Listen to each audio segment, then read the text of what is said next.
read past articles on my website, go to herbalpharmacist.com. HERBALPHARMACIST. Herbal pharmacist, like that milligram dosage you want to try to attain or use while with these challenges. Not all of them, but some of them.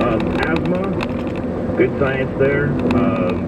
Actually believed to help with increased peak expiratory flow, decrease the symptoms, decrease the need for rescue medications, especially in children.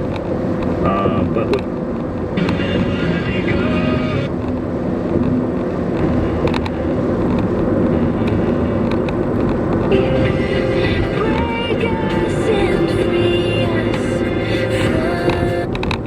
Card from Walgreens. It's appreciation he'll treasure forever. Walgreens, there's a way. Out in your hand and the spoon up your nose.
born there. Ina Esther Just Ben-Sasson was born in Germany. She was the cellist. And Alan Sternfield was born in the United States. He was the pianist, and that was Foray's Pavan.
They can go ahead and leave because we don't know.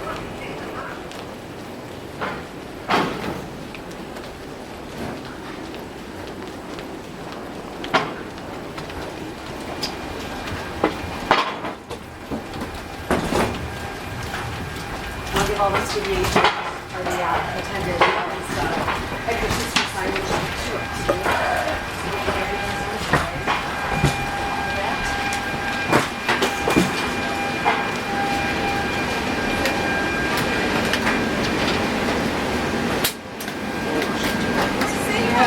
That's a nice one. Hi, I've got Taylor going to Los Angeles 4918. Okay, have a good flight then, okay? Thank you. Taylor, you've done this before, right? Okay, you know how to. Oh, what's that seat again? 49. What's by the window, okay? Hi. Sorry. Hello. Hi there. Nice.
level at our final cruising altitude of 38,000 feet today.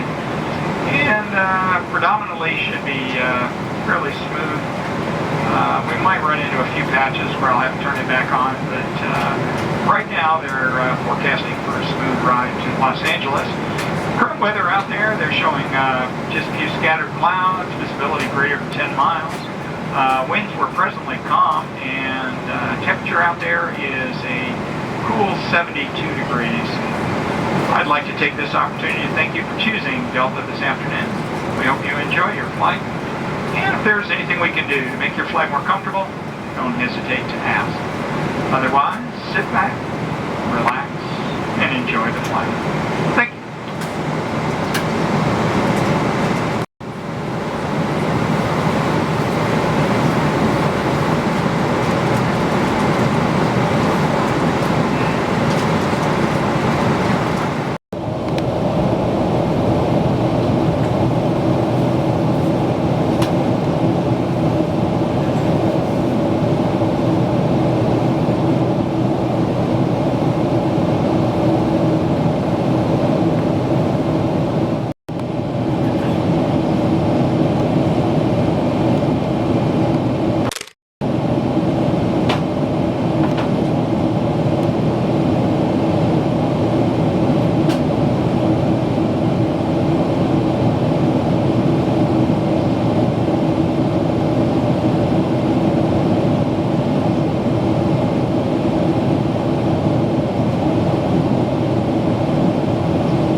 Roman Blockhead, Mr. Morgan, the Pain-Proof Man. They're all live inside.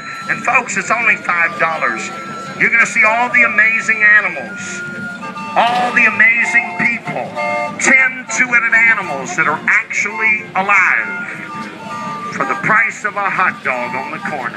One $5 bill. Now, folks, y'all come look. Here's the two-headed turtles. They've got 2 heads. They're right here alive.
That's one. And you're the first lead that I've ever met. In lead, you're the first one I've ever met. And I'm sure that if something that stops you, you're going to be the first one you've ever met. So it's not. And they fit, okay, as of 2 days ago, they fit in the nest. And now look at them. It's crazy.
This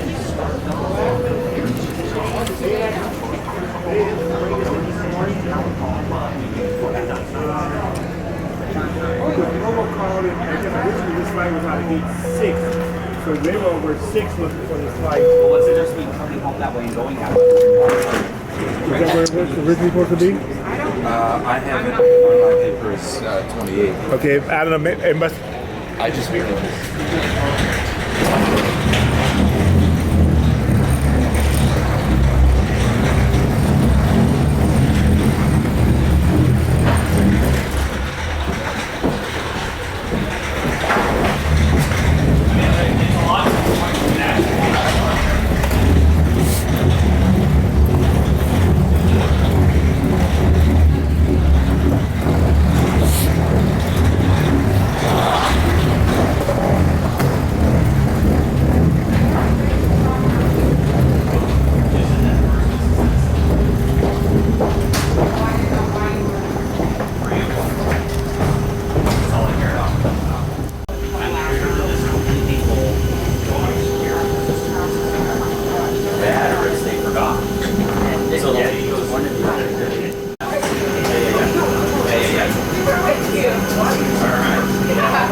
Also, folks, if you find that, please step out. We the ones behind you, so they can come all the way to the back and find their seat and get comfortable.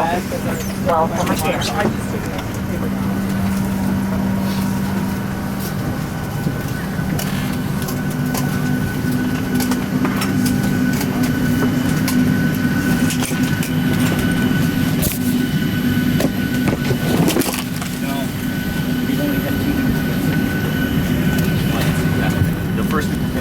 One in Mexico.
ordained. So, of course, quite naturally, we decided to ask you about the world's most famous bored dame. That would be Hamlet.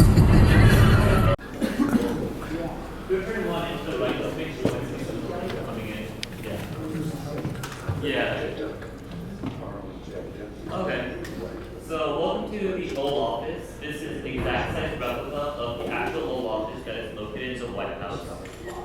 So all the furniture that you see here is how the Reagan Oval Office looked like during second term in office from 1985 to 1989. So even though the furniture and the carpet are replicas, it's actually the furniture is actually created by the same manufacturer who created the furniture in the actual Reagan White House. So I'm going to point you guys' attention to some key artifacts that you might recognize. For example, over there is Peter's New Desk, which is iconic of the presidency. So the president often signs bills, legislation, and he often gives addresses through here, like the farewell address that is often given on his desk. Oh, yes. Some brief history on this desk is the desk was actually constructed out of English. And what happened was, Okay, we're gonna do a running commentary. That shipwreck in ice. And then For those of you who want to go in the Oval Office, follow the people as they leave, all the way to the right.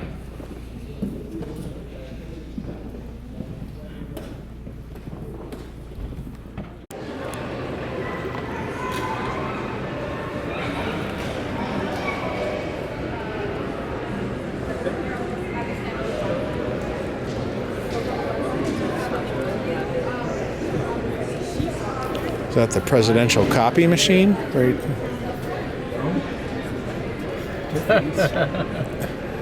It's like when you take a walk into the hotel, you gotta photo the driver's license when you come on board.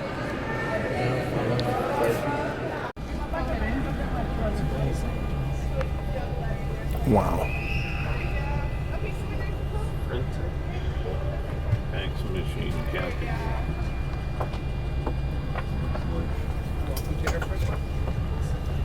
This little galley would have served President, Mrs. Reagan, and the flight crew only. As you exit, there's a huge galley you'll see that took care of everyone else. So this was for the president. Yes, yeah. But whatever President Reagan chose to eat, everybody ate. It was not a short order menu. Nice. He liked hamburgers. I was just gonna say. Welcome to Air Force One. Hello. And this little galley would have served President, Mrs. Reagan, and the flight crew only. As you exit, there's a huge galley you'll see that served everyone else. Awesome.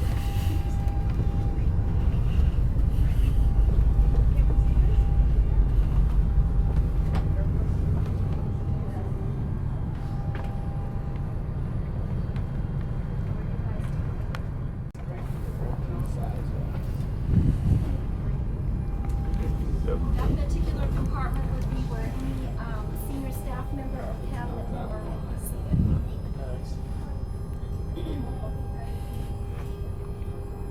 This is the rest of your group, I'm not sure. One other. And then in here would be where the press secretary would be seated, the advance director, President Reagan's personal physician, personal aide, a couple of secretaries because they were always working on board, and of course the military aide, which would be the person that was in charge when he retired. Yeah. And President Reagan said he got a lot of work done on the Air Force One, working on correspondence, signing legislation, and working on his speeches. On a trip to West Germany one time he was finalizing his speech. Mr. Gorbachev, tear down this wall. His secretary typed it up right here on a flight, and then he delivered it at the Brandenburg Gate. The next compartment was where the official White House photographer would be seated, miscellaneous staff and guests. Next one was Secret Service, and then in the back was U.S. Air Force personnel to your left, and on the right was the press. In would be where any senior staff member or cabinet member would be seated. In here would be press secretary, advance director, President Reagan's personal physician, personal aide, a couple of secretaries, and of course the military aide who was in charge of the football, the briefcase that held the nuclear capabilities. On board, and then he delivered it to the Brandenburg Gate. Next compartment would be where the official White House photographer, miscellaneous staff, and guests would be seated.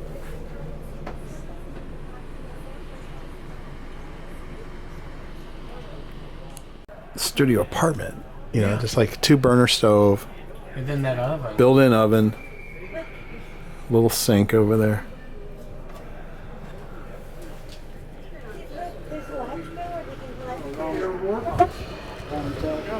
Yeah. You never call them.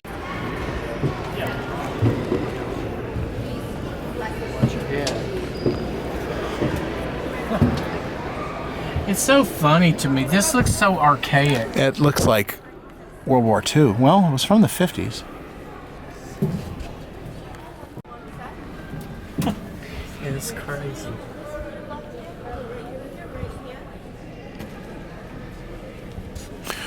I wonder if this was the helicopter that Nixon used when he Took off. left. Yeah. Surely.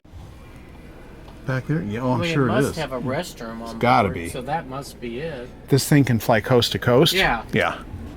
Can't hold it that long. No. Unless that's the toilet right there. Where? That little wooden You think Nancy got up there and possible. yeah. hung over it.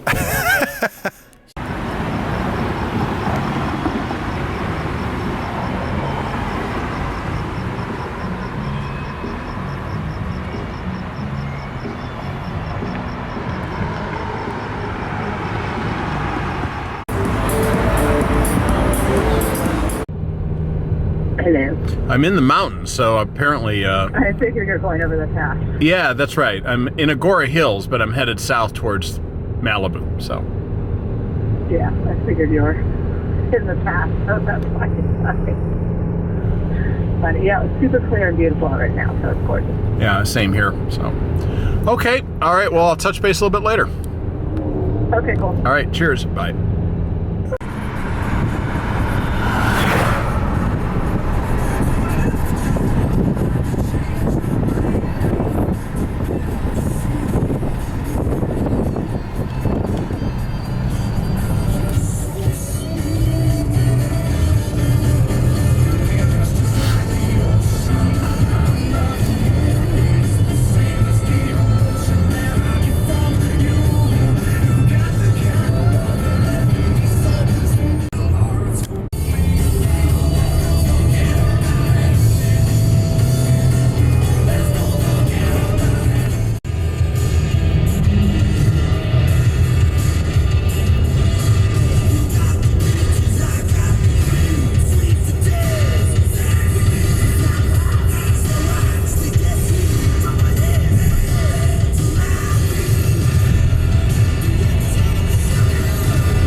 ask me a question.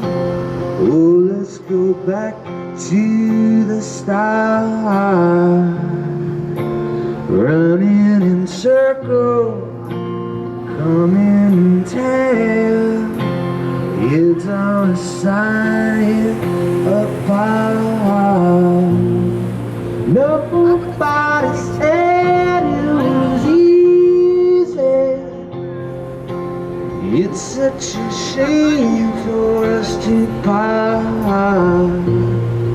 Nobody said it was easy. No one ever said it would be so hard.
all I do is this. It's like me. 75 years old.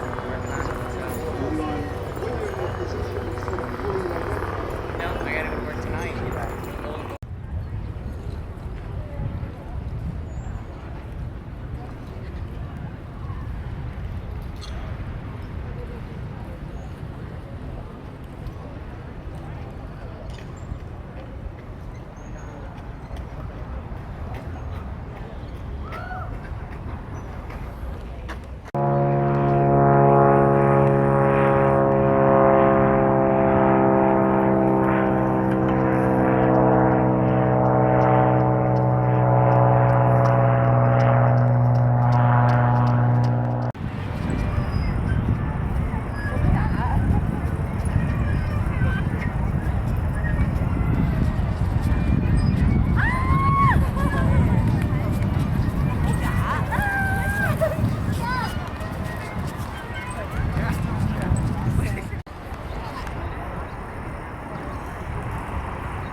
Una tarjeta de crédito. En Estados Unidos la tarjeta de crédito la puedes usar ¿En serio? ¿Cómo es la tarjeta de crédito?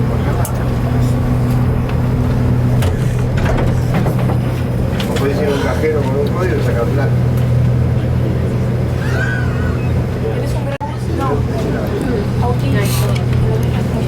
Ahora tiene medio.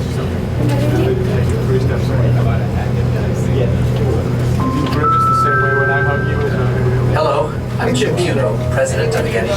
For all of us at the Getty, welcome and enjoy your visit. Hello. 안녕하세요. 리가리안 담당 특사 게티. ¿Cómo estás? Restaurant. Enjoy free tours of the art, architecture, and gardens, which take place throughout the day. And don't miss special exhibitions at the Museum and the Research Institute about alchemy, an ancient blend of science, spirituality, and art. When the tram arrives, take the stairs or the elevator up to the plaza level. Friendly staff and volunteers are ready to help with information, maps, and advice on what to see first. Enjoy your day with us. No participas. Y ella no necesita un abogado defensor. No, para nosotros somos los jueces. Bueno, ¿sabes a quién voy a defender? Así que voy a decir mi y mientras vos estás inhabilitada en esas 24 horas, pero las suyas se agregan otras 24 horas más. ¿Qué haces? ¿Para poner alguna marca? No, yo estoy dando una recomendación al contrato.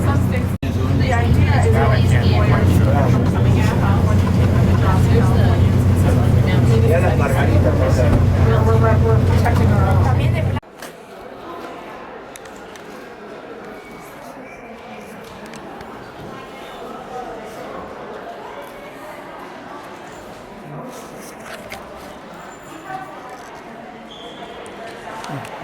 Come on.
it takes you away from your everyday world, from the traffic, from the smog and everything. It elevates us out of that. It's just, wow, am I in heaven?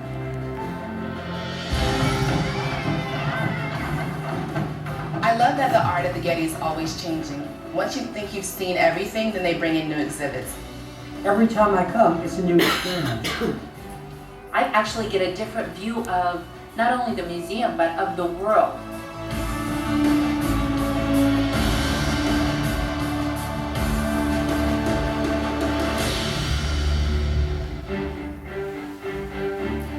Welcome to the Getty Museum. It's a place to explore, a place to be inspired, a place to see and to discover. The Getty is home to one of the most dynamic and unique art organizations in the world.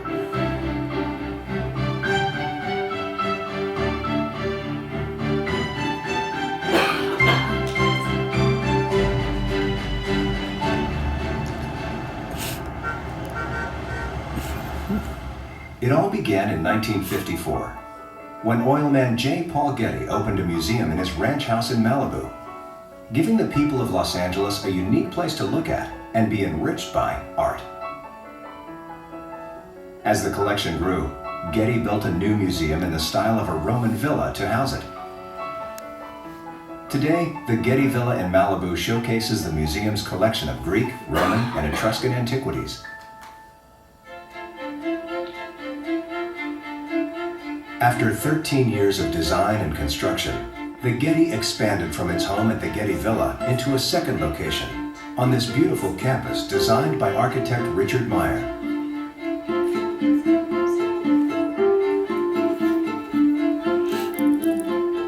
Meyer's stunning architecture was designed with great precision, carefully drawing your eye to interesting and sometimes surprising views. The Central Garden, designed by California artist Robert Irwin, is a sculpture in the form of a garden. It was commissioned by the Getty and is part of the museum's permanent collection.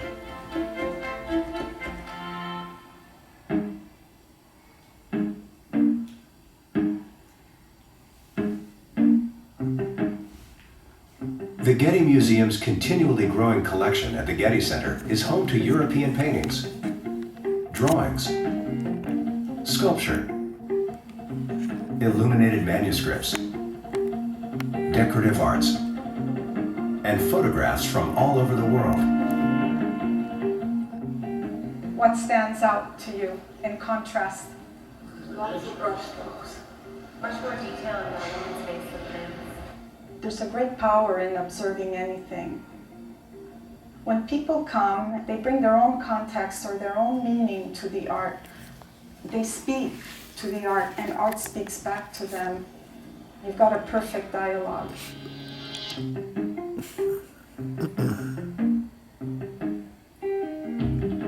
The Getty is a place for dialogue, with art, and with the art world.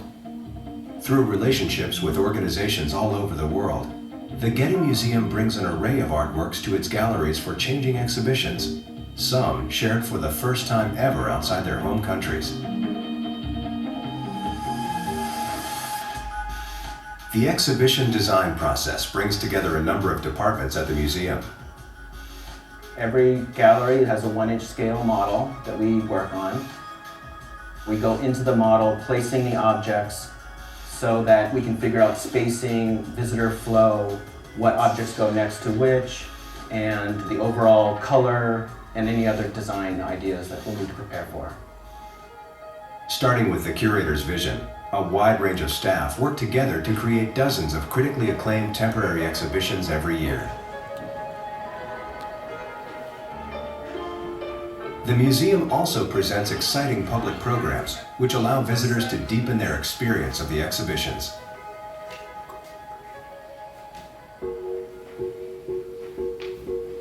As well as being an exceptional museum, the Getty is a leader in working to understand and preserve our cultural heritage, both in LA and all over the globe.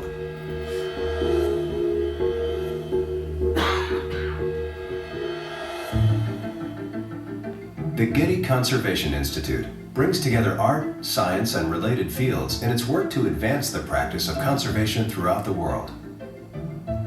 In China, a Getty Conservation Institute team helped develop ways to preserve and protect 1,000-year-old cave paintings. This is a very small trace just there. This figure is quite interesting because there's a whole sequence of building up these figures.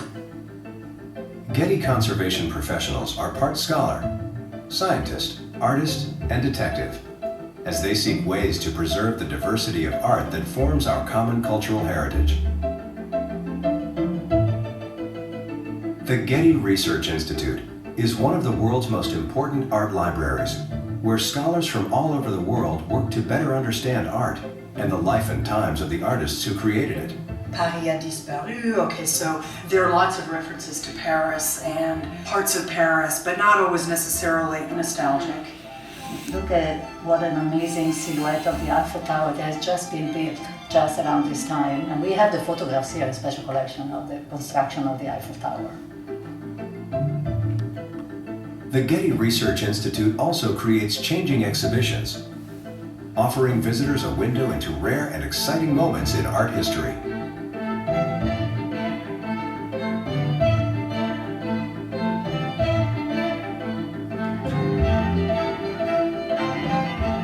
The Getty Foundation's philanthropy supports the work of scholars and conservators in more than 175 countries. Their work helps to preserve and showcase our diverse cultural heritage on every continent around the world. And right here in Los Angeles.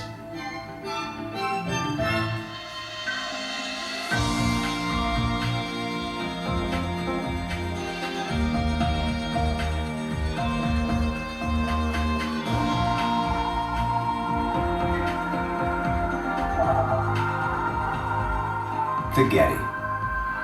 From breathtaking works of art and architecture to profound works of art scholarship and preservation. This is a place for exploration and discovery. A home for imagination and inspiration.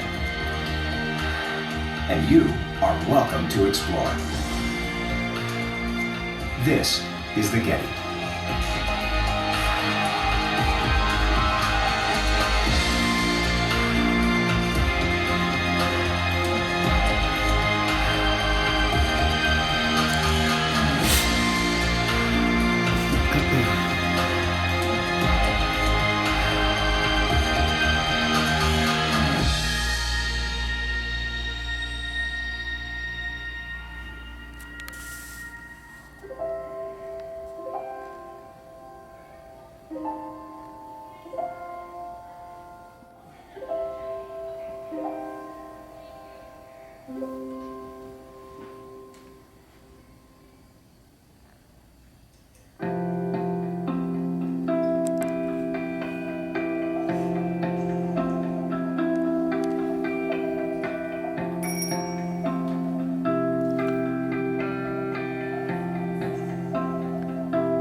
Just give her a question.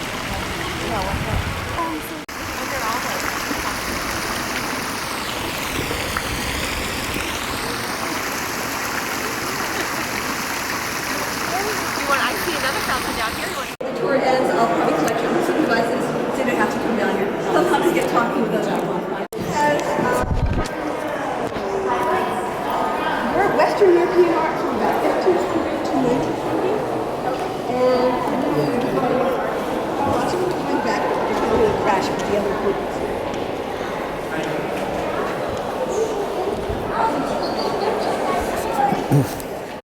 The more ancient thing, this is the medieval art, and then we'll be going over here, which is the end of the collection, the most current version, which is about 1900, which is not that current any longer, but that's what's in the collection. And we'll be mostly on the second floor, which is paintings. The first floor is decorative art and sculpture. Now there's a couple of other tours. There's going to be overlapping with it actually. One is Good for a King, which looks at decorative arts, French decorative arts, and then Arab Impressionism, which looks at just Impressionism. But we're kind of going to pick the highlights of the paintings. So, this, I've always liked this campus of a museum. The campus, it allows you to go outside. You don't walk into a museum and don't come out for 4 hours. It kind of forces you to go outside, look at the garden. We will be seeing the view out there. It's kind of a really good day to look at the island out there.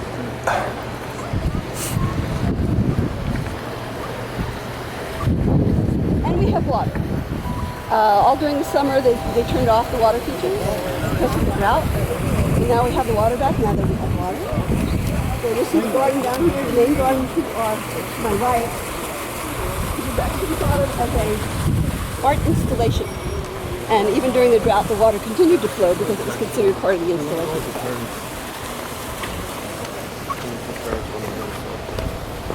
We're going to be going. Actually, this building has even more contemporary art from the 1900s. There's modern photography downstairs. We're not going there. We're going upstairs.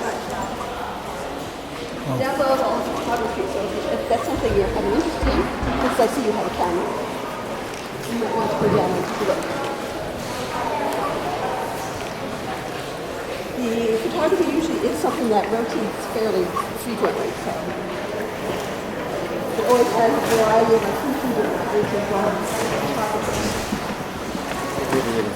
photographers.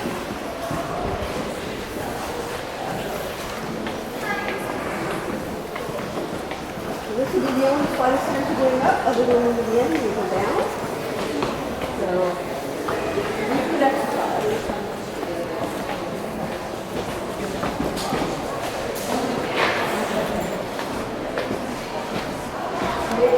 Here.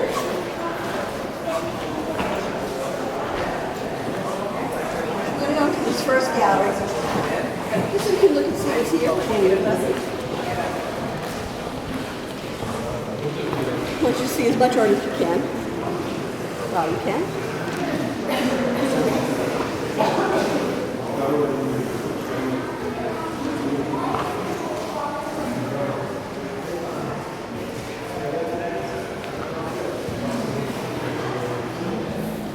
I need a glitter glove or something. Let people know where I am. Okay, I think that's our group.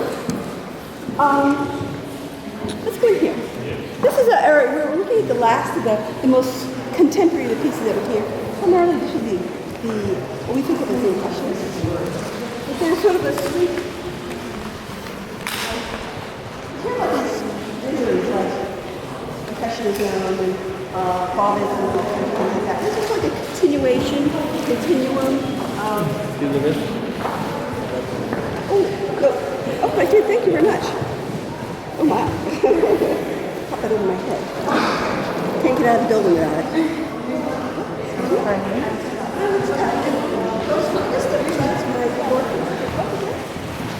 Okay, so stand over here. We go look at this painting right here. This is done by a painter called Van Gogh, Vincent Van Gogh. And what's the first thing you think of when you look at this? What do you look at? What's the thing that catches your attention? What?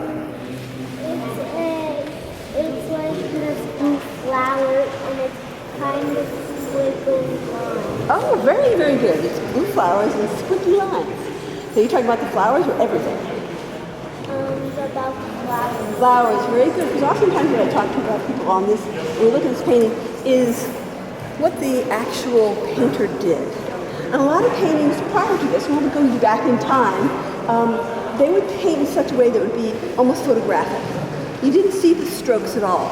That was what you didn't want to see. You didn't want to see any paint with brush strokes at all. You wanted to be nice and smooth. And this is a paint where we've gone through that and we've decided not to do that, to do different things. And Van Gogh was very interesting because he would draw with like a stick, like a reed pen. It was like a stick. And so it gave very strong outlines, lines that you put down. And when he drew, he drew things with wiggly lines like that. And he also did things with little different strokes, little short strokes here, vertical, horizontal, twirls, little dots. So this was very much like one of his drawings, very graphic. If you look across the room, you'll see the cathedral in the corner, and that's very soft. It's sort of like almost a blurry image. Most of the Impressionists, they would talk about the Impressionists wouldn't necessarily want to paint the object they were looking at, but the air between them and the object. So it was oftentimes soft. And it would change, especially the Monets, where he did many of those cathedrals at one time. And as the daylight changed, he would move from one canvas to the next and change the paint. But he had a very soft edge. Van Gogh was very graphic, very strong edges, which I kind of like. But like I said, you can see every single brush stroke that he does. So if you had a brush stroke in your hand, just brush in your hand, and you wanted to make these little marks, what would you do with your brush? I would like do little paintings, and then I'll do little towers, and I'll not paint it smooth. I'll paint it rough. Yes, very, very good. Lots of texture. As a matter of fact, this painting is under glass. You don't see that with oil paintings that often, but all that texture, he did it because people would always want to touch it. To touch that texture. He just wants to touch it. So, very good. If you're an artist, you're a painting and brush in hand, you'd be brushing with little short strokes. If you were doing the flowers, what kind of little brush stroke would you do? A long smooth stroke. Well, what? A long smooth stroke. The little flowers at the top? Little flowers? Little dots. You'd be doing little dots like that. And the flowers, these leaves, you do long, smooth strokes, yes? I know why there's dots. Because these flowers are close to us, that's why they're big. And those flowers are far, that's why they're small. Very good. The gentleman knows a lot about art. He's saying the little dots are for flowers that are far away, so they look like they're not quite as distinct as the bigger flowers are close up. And you have, some of you mentioned the smooth flow of the leaves themselves. So all of these things you can actually almost orchestrate. You could perform this painting almost. You could take, you know exactly what this artist did with his hands, with the brush and the paint. He would either do short strokes, little dotted strokes, or little wiggly strokes, or long sinuous strokes. And each of these kind of comes together in this sort of like, this whole like tapestry of little strokes across this whole thing. Now, the flowers are wiggly strokes, right? They kind of wiggle around like that. They're not any one particular shape. So it's a whole lot of different kinds of shapes coming together. And you've got this wonderful sweep of the green leaves across the whole thing, kind of tying it all together. Now, when we're looking at a painting, you always see things, you know, this way and then top to bottom. But then there's also what goes on in this way. So there's tricks that people play. This young gentleman understood things that are big and usually closer. So when we look at this, where do you think the artist was when he painted these? Irises are about that big, that high. Where would you have to be in order to see an iris? Right there by your eyes. Laying down. You'd be laying down or sitting down on the ground, probably. It would be close to the ground because irises, like I said, are very, very low. They're not very high. They're maybe 2.5 feet high. And so you'd have to look, those irises would be right there in front of your face. And you'd have to look through those to see the other flowers, and you have to look through those to see the next flowers behind. Can you see the path behind the irises? Yeah. You can? What is it? What color is it?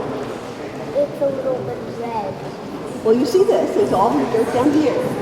But what it is, if you look through these flowers, see the little green, light green that's there, there's no flowers there? That's like a cat.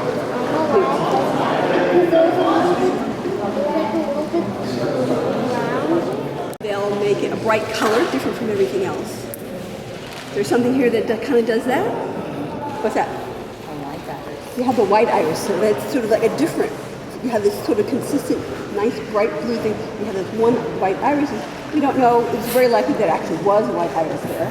The people, that may have been something that caught his attention, and he said, "Oh, I want to do this particular group of irises." But also, what happens is that different lines will kind of give you a different feeling. If you saw a line like this, or I was lying down, what would you think? How would you feel? Is this, but It'll feel like you're like bending your body. You're bending your body, and if you're flat, it looks like you're resting, like you're asleep. You're resting. So if you have something straight up, it's very active. It's like you're waiting for something to happen. You're strong, you're upright. But if it's in an angle, what does that mean? The wind is blowing it. The wind is blowing it. That's one thing. But what you're saying blowing? It's moving. So it's moving. It's moving. The whole thing's moving. So if I lean forward, ultimately I'm going to have to put my other foot forward, right? The balance makes me want to step forward. So anytime you see a diagonal in painting, it usually means motion. It's if it hasn't happened, you don't see motion, but it's implying motion. It kind of says, look at this. You squint your eyes. When you look at it really long, it might look like everything is just moving ever so slightly. Now I'm nearsighted, so if I take off my glasses, I can't. Everything gets fuzzy. I was once in a museum and saw an Egyptian statue that looked like it was ready to turn its head because I couldn't see the edges of it. It was very strange. So it was like I was looking at it for a long time. So the same thing kind of happens here almost. You look at it and you're imagining it just to move ever so slightly. So anytime you look at a painting, you always have to remember, in addition to the color and the texture and the images, the things that you see, you always have to think about what's going on inside of it as well. Does anyone have any questions about this? And this was actually painted by Van Gogh the first week he was in the sanitarium. After he cut off his ear, he had that emotional problems. He went to a number of places, and this was where he wanted to be in southern France. And one of his therapies was to paint, because that soothed him. That's what he needed to do all the time. And this was painted probably the very first week he was there. And this was in the garden. It was an old monastery, had this closed garden, so they allowed him to go out in the garden. Yes.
And one of those impressionists was doing this painting here. This is very different. They said, we don't want to do the commission paintings. We don't want to do the rich. We don't want to do the, we can do it. If we want to, we have to render something as beautiful as that, but we don't want to. We want to paint everything. We want to paint men in the streets. We want to paint real people. How is this different from the other picture we just saw? Yes. He's doing hard work. He's doing hard work. He's got dirty clothes. Look at the expression on his face. Like sad. He's sad. He's probably hot and thirsty and hungry. Look at his hands. Is he wearing gloves? No, he's poor. He's poor. That's very different from the attitude that most people were thinking. There's a whole system of state-sponsored arts where you paint these very accepted pieces of art, you bring them to be judged by these people at the salon, what they call the salon, and if you got into the show, people would then see it and then commission you to work on one, sell, or you can make multiples of any one painting. And these impressionists said, we don't want to do that. We don't want to be tied because they kept getting rejected because of this kind of thing. People, when they saw this, they were horrified. That was horrible. Because they oh, why do I want a picture like this in my house? I want this. I want this. My gorgeous wife in a beautiful dress. I want to know how rich and wealthy I am. I want to see this. Are you a socialist? What? So it was sort of like people were horrified. It was actually sold to America. It came from America. People here had the same reaction. What? This is horrible. We don't want this. Are you a socialist? And then it traveled to San Francisco. It survived the earthquake and fire in San Francisco. So strong, sturdy, yes. Inside this frame? No, he's squished down here. And he's bending over as opposed to the lady who was standing up and leaning. But when you came here? No, it's okay. Oh. Yes, it's cutting. I raised my arms and I undid the little plug. Yes. So let me know. Thank you for letting me know. Again, I've got to be careful about the waving of the arms. So let's move back in time again. We'll look at some other things. Going on to another thing. Now, I'm just going to chat about something. We're just going to walk through this. Now, these are the kind of paintings the salon would expect people to do. Wow. You have this beautiful portrait of the Countess lying there on the divan. You have this historical painting here with all these beautiful people dressed in flowers, walking through.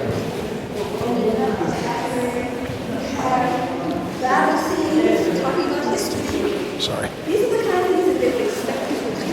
Not these sort of like grim, meaning that usually the very rich would do, but as time went on, other people got to be more wealthy, and they would have the richer family to show people how much they had.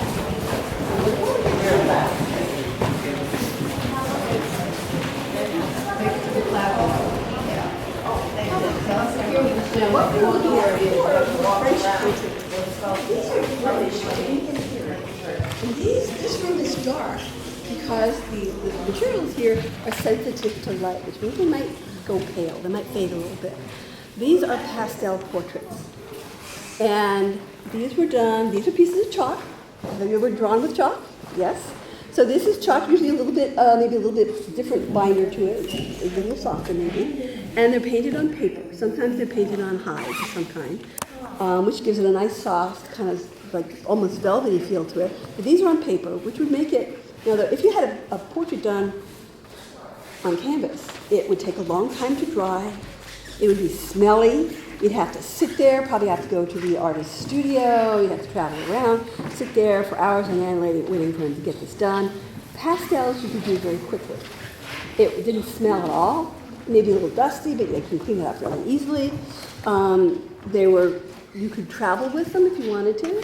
And this is what the two portraits on the other side of this middle one here were done by one of the few women artists that are in the collection, Rosalba Carrera.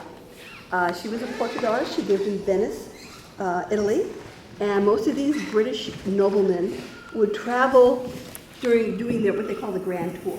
After they left school, whatever, they'd take a number of other countries just to see the sights.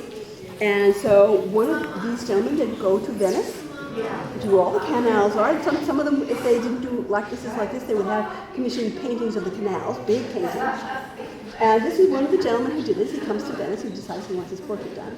And as you see, you could probably just go this up and bring it home to him while he's traveling. It's pretty easy. So this is a young gentleman, this is Lord Lindsay Lonclerc, who thought he was a ladies' man. And you can see he's sort of like, he's got this, a lovely little curl in his hair at the top. He's got this nice cravat, it looks like lace. And she has this master of technique with the pastel paint sticks. Yes, sir? It looks kind of white. And she was like master. She did very well. She had these wonderful, smooth features. And she probably did them very quickly.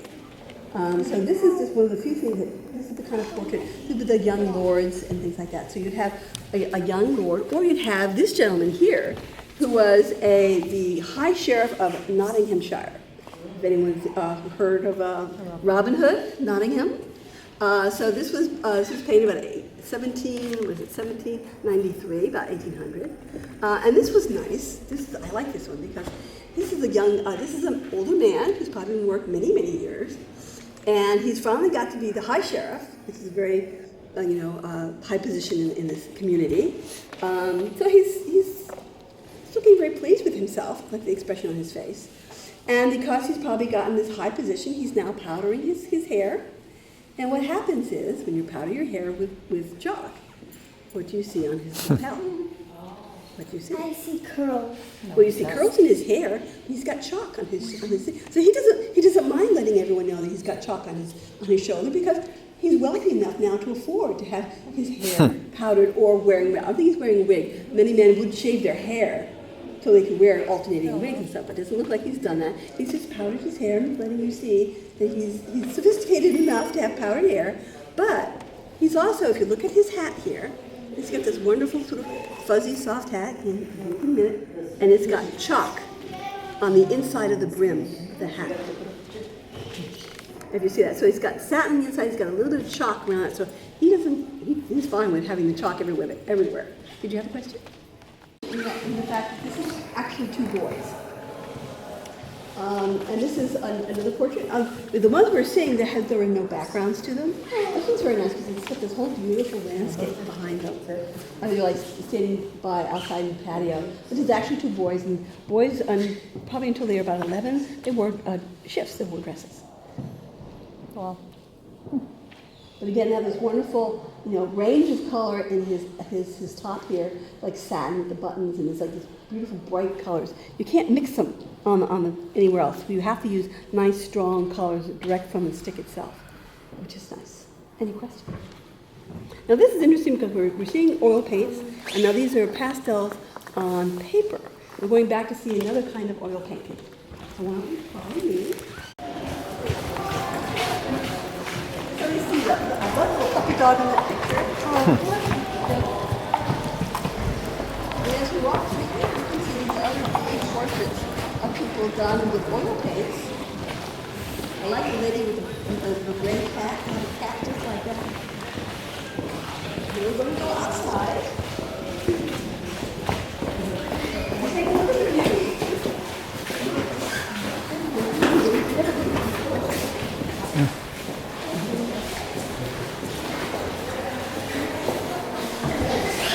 This is a beautiful day today. It's nice and clear. Yeah, we went upstairs. This is about getting here. We can move from building to building.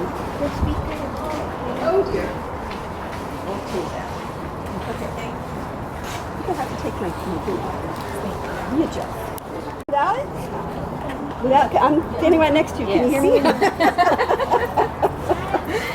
Way over there is downtown LA, the skyscrapers. And then here, close by, is Westwood. That's where UCLA is, the university. This hill over here, the big one, that's Palos Verdes. And off in the distance is Catalina Island. So you can see quite a distance across the water, which you don't always see here. It gets hazy. And so this is actually not so much smog here, it's just haze. And the what they call the marine layer comes up and it just shrouds everything into the haze. It gets to be very bright sometimes when the sun goes through the haze. It's like a dispersed light, and it's really hard to look at. But this is nice. This is a really nice day today. What did you said? This was Westwood here. These buildings close by is Westwood. It's a federal building down here, but these are all skyscrapers. Westwood, way back there, that's downtown LA. And what are the snow-capped? There's probably San Gabriel. I don't know what those. These are San Gabriel. I was thinking Big Bear. There's Hollywood Hills. No, I don't see that far. Big Bear for the Big snow? Bear is more that way. Oh. But we're surrounded by foothills, mountains. Santa Monica Mountains are ranged this way. So this is the basin.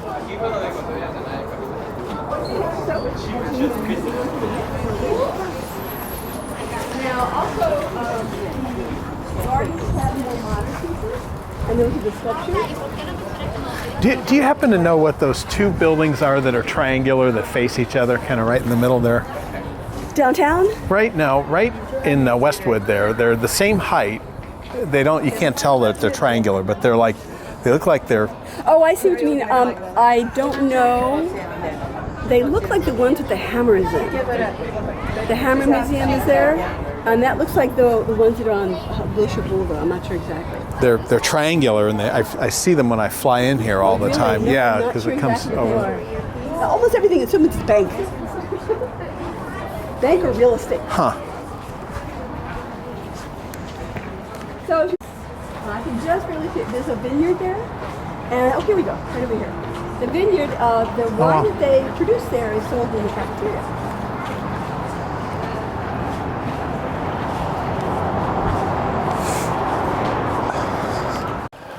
Now we're moving to the area of Northern Europe, Amsterdam. Okay. So let's take a look at another thing.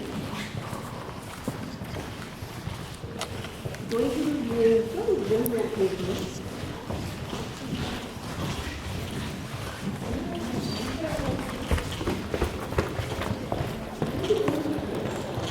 Now this is a painting by Rembrandt, and it was painted when he was about. Again, it's Again. Well, we'll just wait for everybody. I'm just going to talk to you, so I know what the problem is with this thing. Okay. Yeah. It happens. We're a small group, so it's okay. It's a small group, yeah. So this is the kind of painting that I was telling you, everyone wanted to do historical paintings. These are the paintings that told a story, and multiple characters in it, and would tell a story, kind of like a comic book. So, but it was more detailed, and usually, oftentimes, it'd be several scenes in one painting. But this is actually what they call the abduction of Europa. It's a Greek or Roman story about how Europe began. And Europa, that's where the name Europe comes from. And does anyone know the story of Jupiter? No? Anyone? There's many. Okay, Jupiter always was falling in love with a woman. He was a god. He was immortal. And he was always falling in love with a mortal woman, young lady, one kind or another. And he'd always disguise himself as a variety of animals and things like that in order to seduce them. He wanted to, want them to like him until he could carry them off. He would make himself into a swan. There's a painting here where he makes himself into a shower of gold. And in this one, what do you think that he is? He's in this painting. A horse? A horse. Well, close. What other animal looks like a horse? Oh, that's a bull. It's a bull. So he pretends that he's a bull, and he approaches Europa, who's a young lady. She's the Princess of Tyre, which is a country that's in the back. They're a shipbuilding, and they do trading on the sea. And he comes to her, and he's a beautiful white bull.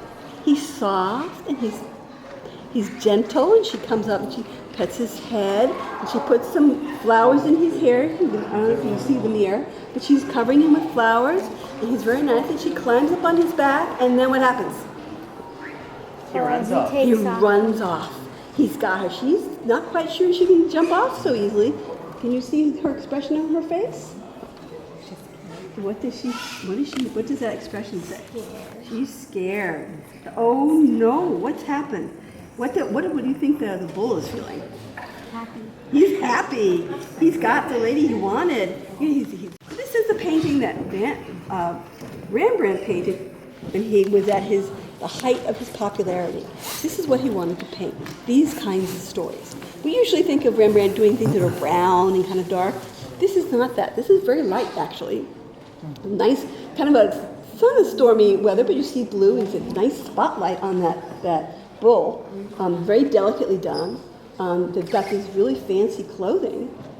So he's got all those things that he likes to do. He likes the characters. He likes showing sort of like what's going on in their heads. You can tell from their body gestures and what they're doing, the expressions on their faces. He's got this wonderful water reflecting the bull here. He's got all these nice things going. And another thing, when you're looking at a painting, oftentimes people say go close and then step back. You also go side to side. And you can see, especially where you're standing, sir, you can really see this, is that the reflection on the paint, on the trees, make them sparkle. It's like glitter. Like glitter. Yeah. I don't see it from where I'm standing. Yeah, so it depends on where you're standing, whether you can see it or not. So you always got to move around the painting. It's not just what you see up front, right in front of it. It's what you can see side to side as well. Now, also you see in this, you have the animals in the background, so everything. What you were talking about in the other painting, where the things up close were bright, and detail, and the things in the background are dark. So you're pushing the thing that's light in the front, and everything dark kind of goes in the background. But you kind of have detail that you want to look at sometimes. It's got this wonderful carriage. It's got all this like umbrella on it, and so you can tell she's someone special. She's a princess. Now, Rembrandt was a very interesting man. He came to Amsterdam around about 19 years old, and this is one of the first paintings. He painted this when he was about 25. Young artists usually didn't have a whole lot of money, and so they'd paint themselves to get practice painting faces. So what he and this room is filled with his paintings, his friends' paintings, his teachers' paintings. So these are all the kind. This is the world in which he lived. These are the kind of things he would see around him. His friends would be painting similar paintings to his. So he's got a plate. He's got like a collar, a metal collar on it. This is oil paint on copper, so it's very smooth. And the portrait next to it is also done by him. It looks like he's wearing the same collar. So he would keep the costume pieces that he kept, and he would invite people to come in to sit for him so he could paint.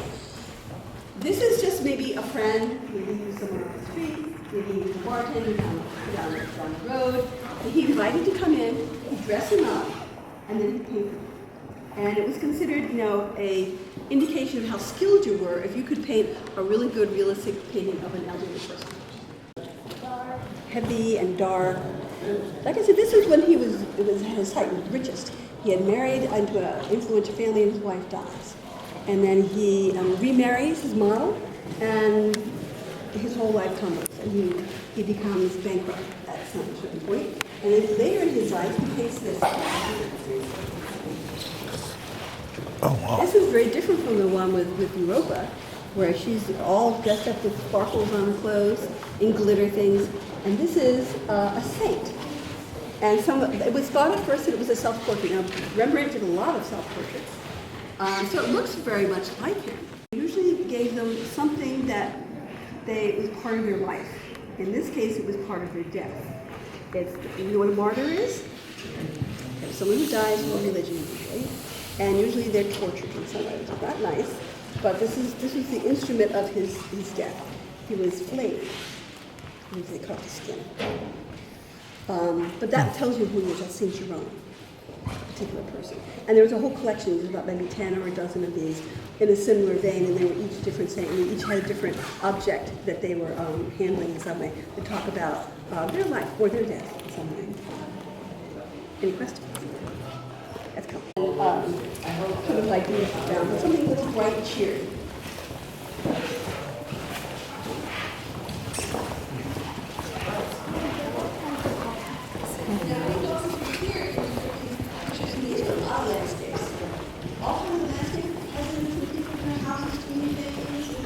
Musical instruments. So this is very lighthearted. It's not like something terrible is going on. And this is what I just want you to see here. These wonderful, wonderful still life flowers. Gentlemen called Jan van Geysen. And what happens is that they look like you could actually pluck them out of take them right off that paint and carry it in your hand and pop it in your mouth. And the thing is that this is oil paints. And what happens is that they would make these up. They weren't a real thing in front of them. What would they? And you could tell because the flowers were things that were not in bloom at the same time. So if you saw, let's say, a camellia and a peony, camellias usually come out in February. Peonies probably come out later in March or April, and they would never see them together. So what he would do is probably do a very intricate sketch of something, and he'd put them all together. Yes? There's all kinds of things in these things. There's a bird's nest, as you see. There's also little bugs you see. There's a little bug over here. A bee. And there's a butterfly or a moth there. Yep. Looks like some of them are half eaten by bugs. But this is very unlike. This is the kind of tradition that, now this was done a little bit after the time that Rembrandt was working. This is much more richer in color. So not all, Amsterdam or Holland pictures were very dark that we always think of browns and everything. You have these kinds of wonderfully bright colors that we see. Persia, and they were stolen. And they're brought to Europe, and there's a whole craze for tulips. And everyone would, there's a whole stock market of tulips, and almost brought the economy down because it crashed. But you see the stripes that you see on the tulip here? That's actually a virus that makes that happen. Usually they're just one color. So each of these things would be individuals. The bulbs would be individuals, and they do these drawings of that individual plant and what it would look like when it bloomed. It's beautiful. So any questions? Okay, let's move on.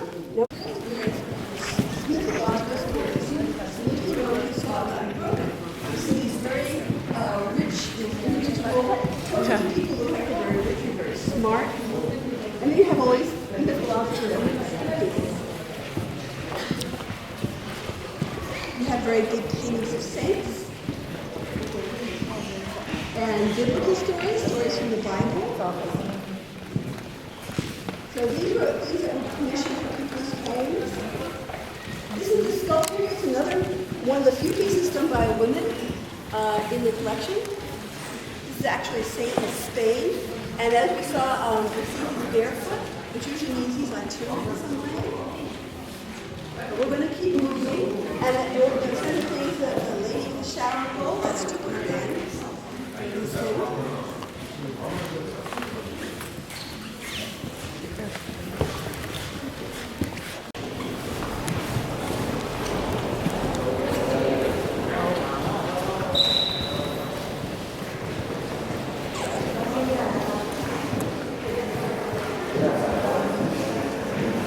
Okay, this is like Rembrandt. This room is sort of different from most other things. So Rembrandt room is all about Rembrandt and his friends. There's something about all the pictures in this room that are similar. Can you just look around for a minute and tell me what you think you see in all of these paintings? What? They're all religious? Yes, what else? A lot of gold. They're gold. Anything else?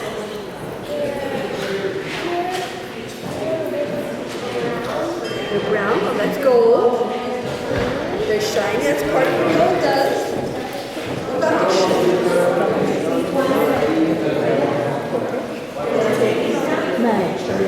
They do the shape of buildings or churches. This altarpiece in itself looks like the front of a church. It's very intricate. And this is another one of those things talking about St. Jerome, where he had implement next to him and talked about how he died. You see that in that picture often. All the saints will have something next to them, either a sword or a gridiron or something like that. It's all talking about their life and what happened to them. And we're going to look at each of these looks like a building of some kind. Now we're going to look at this painting here, and this has got a number of things about it. It's got that, it looks like a building, and it looks like it's got doors that you can close. This is something that would have probably been in a private chapel or a private home of some kind, where when you're not there, you close it up to protect it. This is actually, well, we think of as poster paint. It's temper paint. It's used with water soluble, so it's very delicate, and you want to protect it as much as you could, so you close it up. Now, this is actually, if you're going to look at the people that are here. This is Thomas Aquinas, this is Mary, and this is St. Paul. And they all had to do with the Christianity and the birth of Jesus. And they're each holding a book of some kind. And they each mean something. Thomas Aquinas was a teacher. He was one of the orders, he was part of a kind of religious order, and he was a teaching order. And so he's holding his hand, we're talking about hand gestures, a lot of language. He's holding his hand up like this, and usually means he's going to preach. Or he wants everyone to stop and listen to him speak. He's holding a book with language from the Old Testament, talking about he who is coming will be teaching parables. You know what a parable is? No, it's a story that tells you a lesson. It's like, let's see. Yes, the tortoise and the hare, exactly. So you tell a story, and then it talks about don't try to hurry too much. Take your time, one step at a time. So that's what that was about. So you're telling the story to teach lessons. Mary is holding a book, which with a poem or a prayer, it's called the Magnificat. And it's talking about, she goes to, after she's told this is carrying Jesus, she goes to her sister, her mother, and sort of tells her what's going on. And she sort of sings a song, says this poem about praising God and thanking Him for choosing her. And that's what that language she taught me. And Paul is holding the book and looks down his shots. You see his bare feet? Bare feet usually means itinerant. He had no real home. He kept moving. He kept traveling around all the early Christian churches, and he would send them letters talking about what the Word of God meant. So these were all about the arrival of Jesus. They're talking about what's going on, how he teaches. This is Mary, his mother, and this is how he explains teachings. Now, who's missing from this? Jesus. Jesus. Yes, Jesus is missing. There's no baby here. However, and people pointed it out, and I didn't think about it before, Jesus is up there at the top. Oh. So he's kind of floating up there. He's in the spirit. He's here in the spirit. She's pregnant. So she's waiting for him to come. He's also waiting to come down and make an appearance on earth. And she's got this wonderful, wonderful expression on her face. How would you describe her expression? Excited? Serene. Serene? Waiting for something to happen? And that's what pregnant means. Something is going to happen. So she's got, what's interesting about this is a time in the world, the center of culture was in Constantinople, which is like Istanbul now. So you have the crossing of East and West, Asian influences as well. So she has a slightly Asian cast of features, which someone from Venice, painted in Venice, picked up from their travels or the images that they were seeing in the culture world. She's also the most delicately drawn painting face here. It's very hard to paint shades with chemical paint because it dries so very quickly. Oil paint takes a long time to blend it. It's very hard to do that in this medium, but she's rendered beautifully. She's got this soft cheeks and chin. She's got these wonderful lips. Excuse me for coughing. Would you like some water? No, but she's got this beautiful tapestry, also speaking about this sort of very rich cultured world that the painter is taking an image from. Now, another thing that's really interesting about this is that, at least that St. Paul's also carrying a book. The book's written on atmospheres. And what happens in the atmospheres, what happens outside, if it's raining, they fluff out. So in order to prevent that, so you might have a book that's like this, and it gets wet, does this. And in order to prevent that, you put straps on it, keep it wet. So that also talks about how he was a traveling man. He's constantly on the move.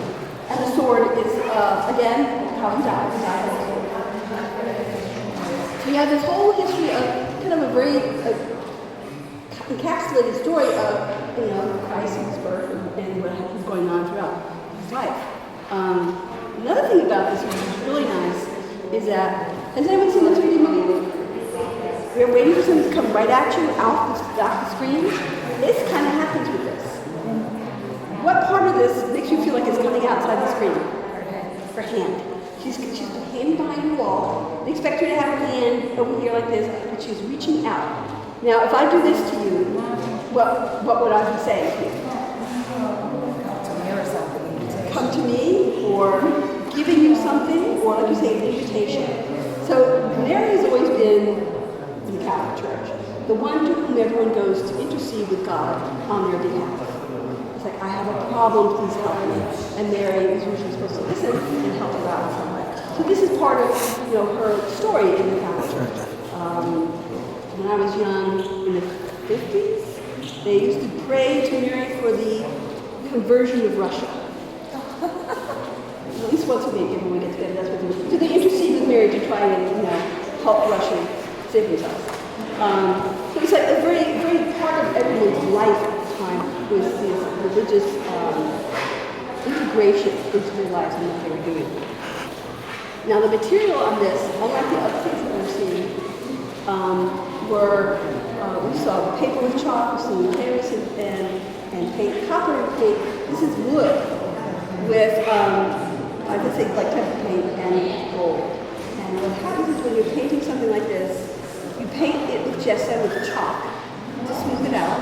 Then you paint over that a mixture of clay and glue. And you let that dry, and then you get this very thin sheets of gold, and you take the paddle and you simply breathe on it. And leave the gold. And what happens is the moisture from your breath activates the glue in that red clay mix, and it will stick. And it's sort of like magic. They just blow it up and pop, it sticks. It's like static electricity, it sticks it up. And then you burnish it with like an agate tool of some kind. And you get that nice sheen. We mentioned how much all of these have gold in them. What kind of qualities? What does gold usually speak to you about? Rich? Anything else?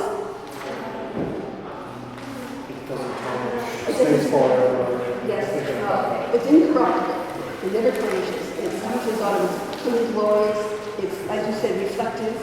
So all these things are speaking to this other realm, the spiritual realm, where it's not just the trees and the grass and the buildings. It's somewhere other, and it's filled with light.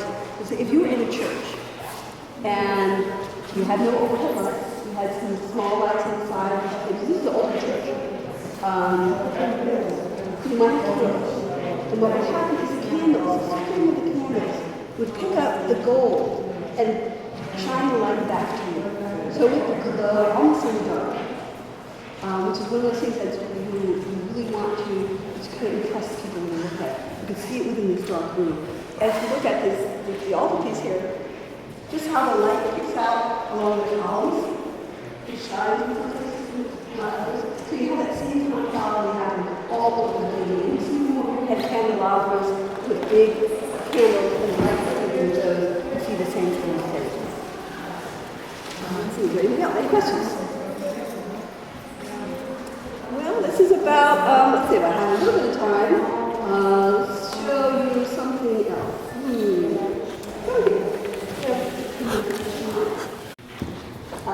And this is Northern Europe. This is Netherlands. And what's really nice is you have this beautiful, actually the gold in the background is almost like little dots. So it sort of shimmers. And you'll see the fabric here. She's also got, that's not gold, that's actually yellow paint. But it looks gold against the dark of her dress. And it's just, and the gold is just, as you look, if you look closer, it's got a texture to it. It looks like there's a screen that has been on it. So it kind of pops against the dark of the background, and the gold just kind of brings out the light. It's a little bit different from everything else, but it's also a scene where there's no background really. It's just that gold. So it tells you something about something otherworldly is happening here. And there's very different images. This is, these are very concerned people. They're very sorrowful, as opposed to this is the other one was the beginning of Jesus' life. This is the end of his life. This was an interesting one in that, remember I said that you oftentimes they tell stories, historical paintings, and this is the one that tells stories in multiple panels like a comic book. You have this one here where I'm not sure where it starts, but he's sleeping and he's having, this is part of a dream that he's having. And then you look here and there's another scene where he's walking down the stairs into the corridor. And then you see him back here on the horse, going into the tower here, and then you see him way in the back at the top, going into another cathedral. So it's sort of interesting to see how they made use of these multiple different panels for many years before we ever had the comic book. It's telling the story. That's 3D, isn't it? Totally. Yeah, almost. Yeah, boy, exactly. It's one of those things you walk through it. Just like the Van Gogh things, you're walking through a whole countryside and seeing a number of I just meant the depth. This is the Renaissance. This is a Northern Renaissance painting where perspective is where you first see the perspective happening, and they used it all over the place. They were doing buildings everywhere. I mean, but it's interesting that bed is so big, right? But yet everything else is relatively small. So you're sort of drawn to that, right? I mean, that scene. Maybe that's just the color. Yeah, the arches which are framing it. They have the red against the blue. It's just sort of like pops, and that's you have the dark and the light kind of really makes things. You can see it very clearly, and that's what the gold does in reverse. The gold is very bright. Anything dark in front of it gets very clear. It's another one of those like artistic things. Let's see. And this is another one that I really like. And you don't get to see it very often. This tiny little painting, and this is the one who's Mary with Jesus. sitting on a pillow, and she's reading. I once did a tour with all about the books that were on the paintings. And this is this wonderful, delicate little thing. You see the crown suspended above that. So he's got a lot of fanciful things are going on. It's like not just the same old painting of Jesus.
Save that very limited overhead bin space for the larger roller bags only. It's very important tonight, if you do have two items with you, we're going to need you to place the second smaller one up underneath the seat in front of you. We do have to use that space underneath the seats as well as the overhead bins in order to accommodate all the carry-on luggage. So once again, if you do have two items with you, we're going to need you to place the second smaller one up underneath the seat in front of you. We have to use that space in order to accommodate everyone's luggage. So when seating here at Southwest, once you've chosen your seat, if you can step completely out of the main aisleways, this will allow everyone behind you to choose a seat much faster as well.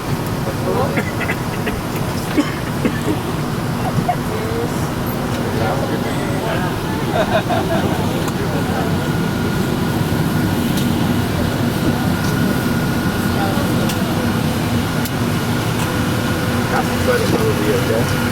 The second probably will be okay.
I could package that aroma.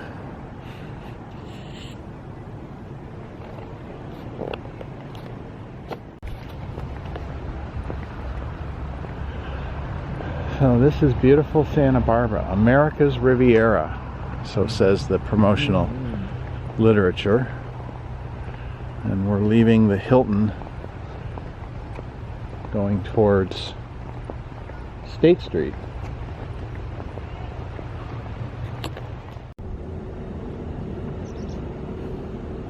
It's going to be like crazy later on today here. Tomato, onion, and cilantro.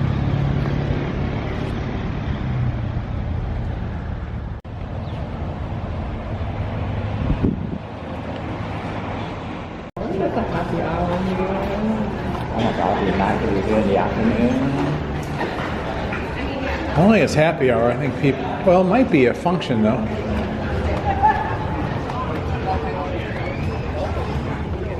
Is this part of that wedding?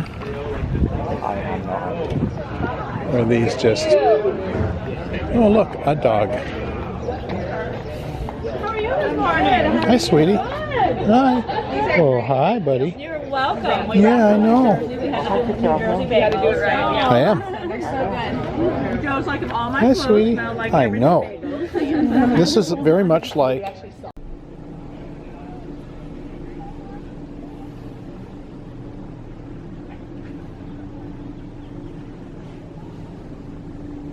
spermy whales.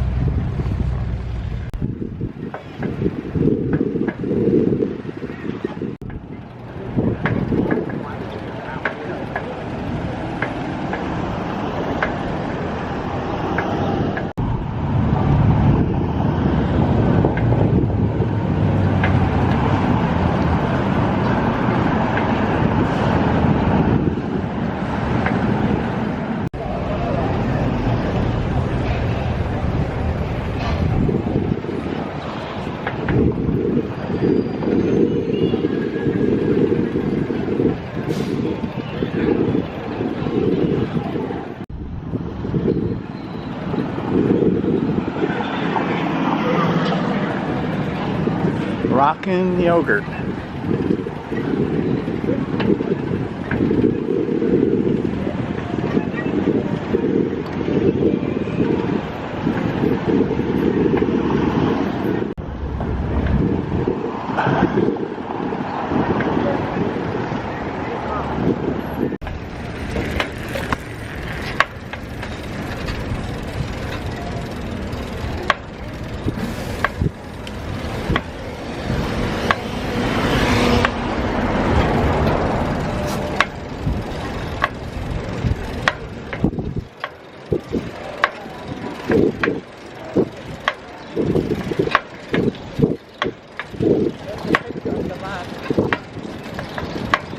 What is that?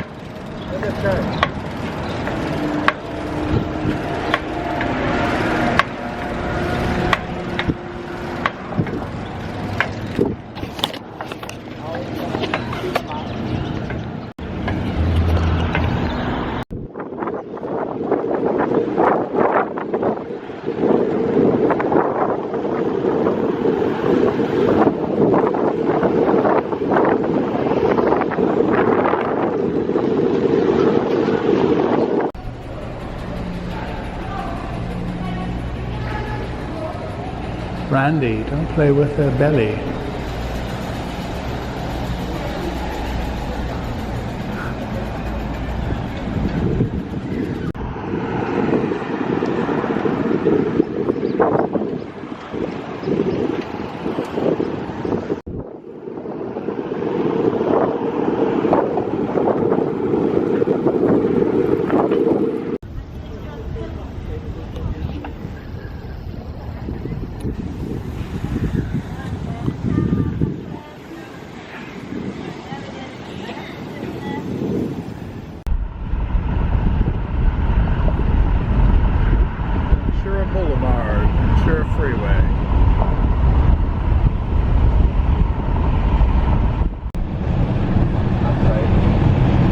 like a gas fire.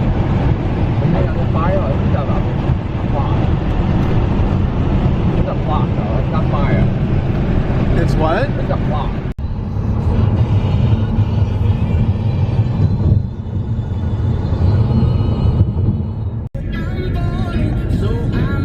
Pierce College, maybe.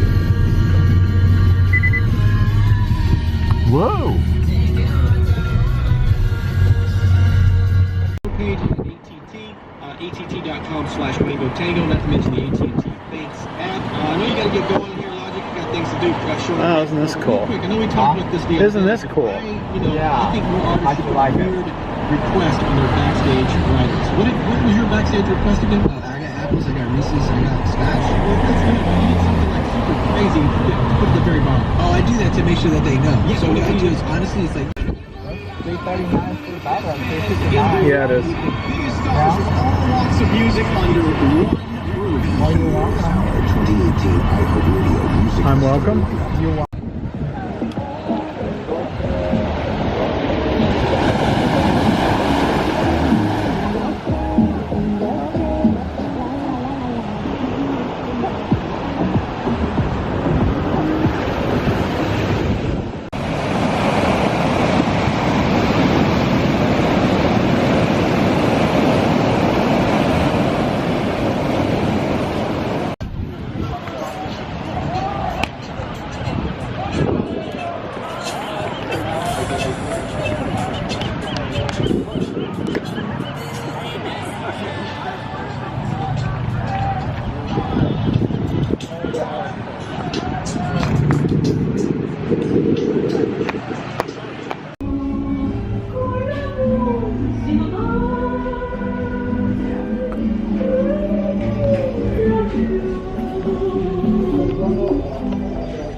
That's neat because the palm trees look like they're growing out of that glass vase.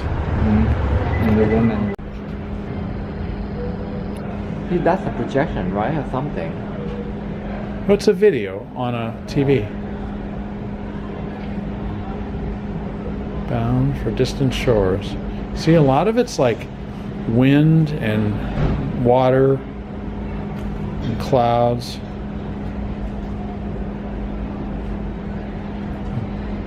Dragonflies. Wind. Oh, that's cool. Clouds as like a balloon. Air balloon. Hot air balloon. Uh-huh. Oh my god. Acrobat. With a scissor, right? With a scissor upside down.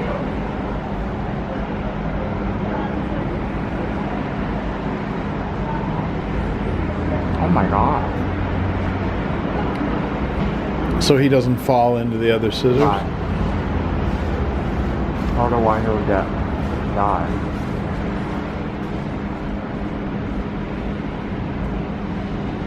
More wind, right? So the curtain blowing and the leaves. Candle. And the candle, that's really a leaf. That's very cool. The butterfly. The leaf will turn to a butterfly. Forgotten sunglasses. With the eyes moving. That's cool.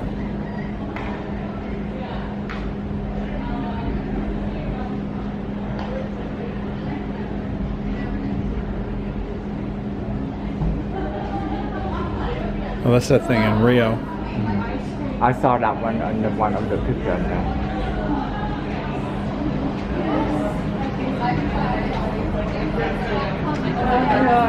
You know, it's the sun. What sun? Really?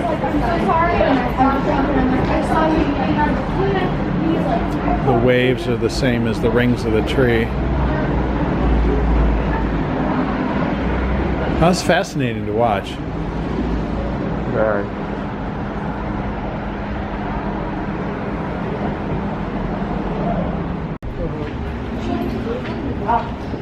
Well, she was here last night, so we both had the keys.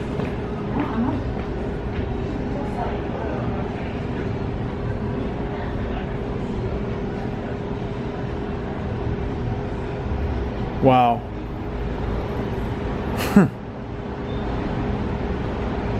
I need a, and then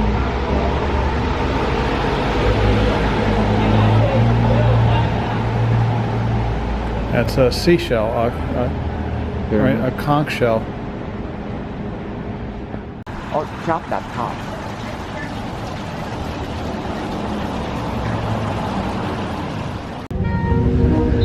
Kenny R.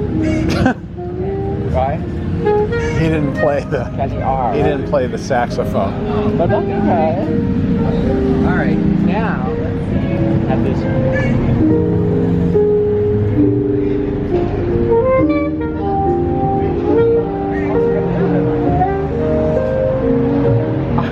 Somebody picked up something right there. It's a burrito or a gyro. It's a gyro, yeah. Oh, and the Turkish light. Yeah. Oh, right. And you do that regularly? No, no. Now then. Right. Does it come with a how or you have? No, we put this in. It's amazing how they have one. Come on. Hi, buddy. Let's go. Okay. You gotta go in your prison. You're not going, Zena. You're staying. Oh, is that where did you guys stay there? No, but like, but like, that's nice down there. Oh, yeah. Chance to see. Yeah. We stayed at a Holiday Inn. Nice. It was this little. She went back home with Jeff to Oklahoma. They were doing their thing, and now, about 5 years later, she is so excited to get to marry Jeff again because as they've got to re-know each other, and she's fallen in love with him again because she still doesn't remember anything. She's like, he is the man of my dreams. Take a left I at the next cannot one. wait to get married. That's pretty cool. Yeah. Prepare you to get ready for a bigger and better answer to your prayer. It's been a long Lisa. in your character that he is the answer to your prayer. There's wonderful joy ahead. That's the inevitable answers to our prayers. Even though it is necessary Wow. for you to endure That's pretty. trials, Yeah, we walk down here pretty regularly. your faith. So that it is And basically we live, you go straight, that's where we live. Up there. Yeah, in the hills right there. Some of you are going through the fire right now. Oh, what we got going on there? Oh, hip hop. That sounds great. We're on a good channel. I think it just had a big break. It just went into some fundy.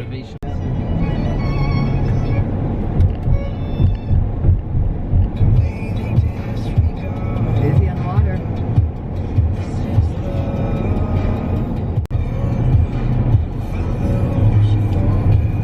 It's the same channel. What beach is this? Orange Beach, well, this is Redondo Beach, Orange Beach, and then it's Rapid Beach, and then it's Haggerty, and then there's the Safari takes off in the sun, see to swim in the ocean. Yeah. See where it jets out? Right in there. Okay. That's where she goes, and then the harbor is right over here.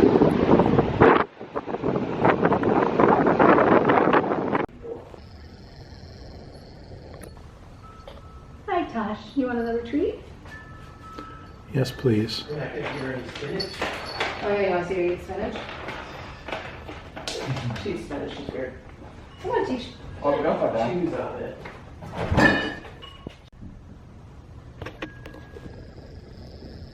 Come on, take it. All right. Okay. See? Oh, look at that.